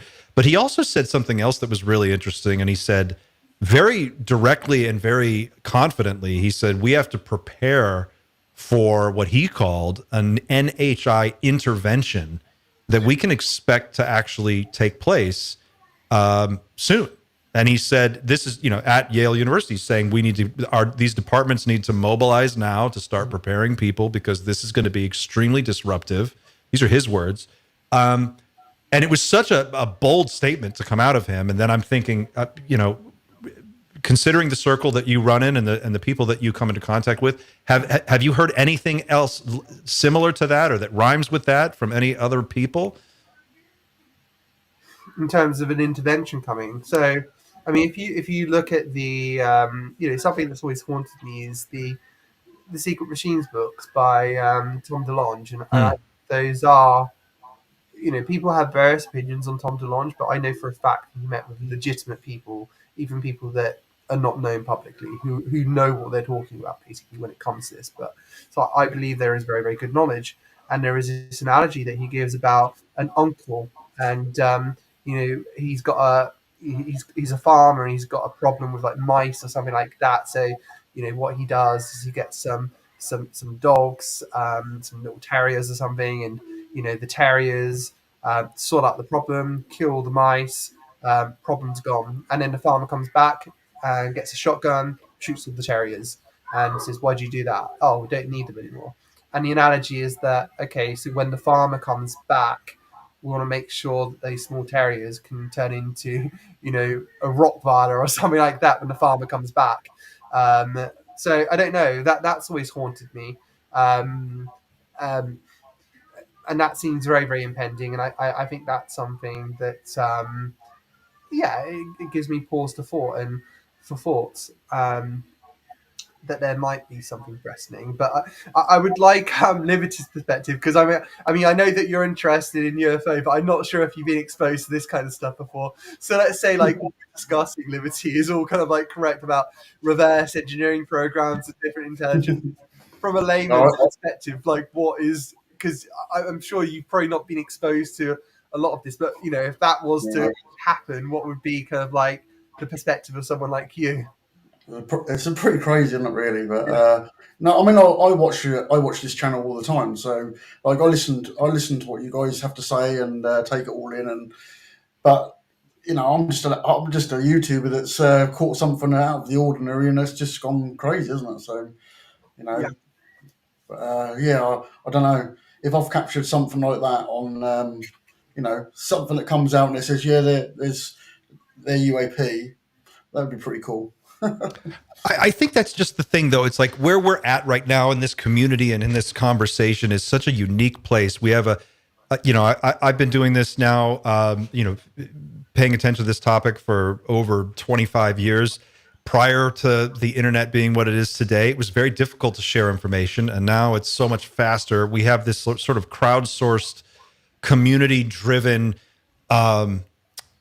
push to understand what we're dealing with and to try and figure out some answers, and that just seems really new.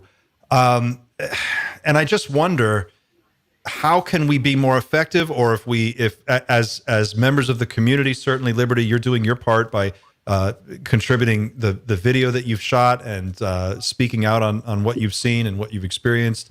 I just want to ask this question to both of you as we start to wind down the show, because we're running out of time.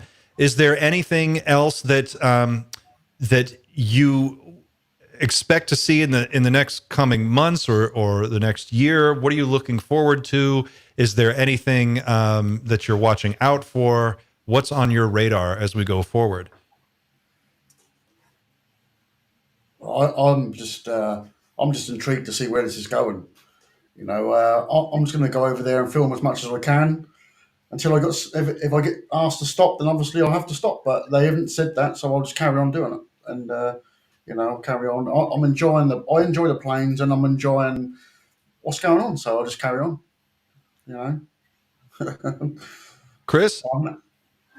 Absolutely. You know, I think the immediate future, I'm going to be watching Liberty and what's going on around that area. I mean, it's kind of like, at this point, I'm just thinking, when is it going to stop? You know, Mm. when can when can I have a break from reporting? Because it's absolutely bewildering, and I believe that I have good reason to believe that the MOD is facing a major emergency right now when it comes to this. It's putting all resources it can into this specific issue that it's experiencing. And I believe that whoever is doing this, whether it be Russian or Chinese, that this is sending a message. You know, we can strike you anywhere. Should you escalate any further? I think that is very much where it's coming from, and like I said, it's very, very unnerving. I think to a lot of the people who are perhaps involved in this operation right now, that it's not all over the news because it is a major, major thing. I believe that 100%. So yeah. So, but in terms of the UAP topic, I think that, look, if we don't get the biggest year of transparency yet on the UAP topic in 2025, it's difficult to see when we ever will, because we've got John Radcliffe, the nominee to head up the CIA. We've got Marco Rubio, as Secretary of State. Mike Waltz is National Security Advisor. We've got Donald Trump, who's really, really invested in this. We've got Vivek Ramaswamy, who's really invested on this. He's going to form Doge with Elon Musk. So if it's not now, when will it be? And we've got Republicans controlling both the House and Senate as well. So, you know, if they are for disclosure, like a lot of my sources do believe is the case, then I think this presents the best opportunity yet. And I think what you find with a lot of government, especially in the UK and the US, is that actually the people who say they're in charge aren't really in charge. You know, the day-to-day running. The head of the CIA is not, or the director of the CIA is not in control of the day-to-day running of the CIA. It's a full-time bureaucrat. I think it's Norma something at the moment who's in charge, but you know that's also what you see in the UK as well. You know, Secretary of of Defence, you know, the Foreign Office Secretary. Those aren't really the people who are actually in control for most of the decisions. It's the permanent secretaries and people within the cabinet office who are actually making the day-to-day decisions, running the show when it comes to these things. This is why politics frequently becoming known as kind of like kayfabe now, which is like a WWF term. It's kind of like a pretend kind of like thing that people buy into as reality, you know. And I think what you could see under Donald Trump in terms of what their agenda is to completely take back control from the bureaucratic state, as they would call it, the deep state, and actually have kind of like, you know, democratically elected representatives in control again, and being in control of this. So I think that'd be interesting. If that does happen, then a lot of these people who have been in the shadows, like the Glenn Gaffneys that we've spoken about, those people could be disrupted, and you could see more layers of transparency. So I think it could be a very, very big year, 2025. Let's see what happens. Like I've said before as well, I think in terms of the hearings, you can't just have one hearing every year. You need it to be like a church committee. You need momentum, and you need to actually as well. You need to get the legislation passed to provide whistleblower protection, so that whistleblowers do feel comfortable testifying before Congress as well. And you know, you need subpoenas as well. You need hostile witnesses going up there as well. So yeah, but I think we can see a lot of momentum this coming year. My son wants to do that, so I've got some really bad habits now. My son. No. You've got an invasion of your own to deal with. Xander, before we wrap up, is there anything else you'd like to add? I think just to wrap up a little bit, I think everyone needs to thank Liberty for the work that he's done over the last week. He didn't ask to do this. This sort of fell into his lap, and you know, I've had the pleasure of being there every step of the way with him over the last week, and he's had his chin up, like even through having his channel that's years old just be deleted in front of his eyes. I think, you know, this is your victory lap. So I think everyone owes you a sub. Go over to his channel, subscribe to the guy. He's probably going to go out after this stream and see if there's anything going on. Like, give him a sub. It's free to subscribe to him. And let's just, you know, elevate the people that are doing the work to just bring us literally live video of what's going on in real time, circumnavigating the traditional media and bringing us what we want right when we need it. So that's what I would say. Anything else for you to add, Clint? No, I couldn't have said it better myself. Liberty Wing UK is the YouTube channel where you can find Liberty and see his videos. Please go there, subscribe to the channel. Let's build that community back up. Let's support him and everything that he's doing.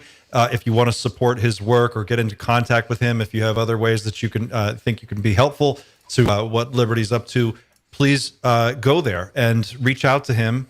And also, Chris, thank you so much for your excellent reporting on this issue and all of the hard work that you've put into it. It's been inspiring to watch. Liberation Times is the website where you can follow Chris's work. And Chris, is there any other place that you'd like people to check out, or any other websites you want to set up to? Yeah, no. I've got X, so it's Chris UK Sharp. And yeah, likewise, you know, I'm going to be boosting Liberty to make sure he gets his audience back. Appreciate it, guys. Yeah, all right, everyone. Do this. Chris, thank you. Liberty, thank you very much. We're going to wrap it there, folks. That's our show for tonight. It's been wonderful having you all with us. This has been an excellent conversation. It's been a blast. Looking forward to the next one. Don't forget to like and share this video. Don't forget to subscribe if you're not already a subscriber. We'll see you on the next one. Until then, keep looking up.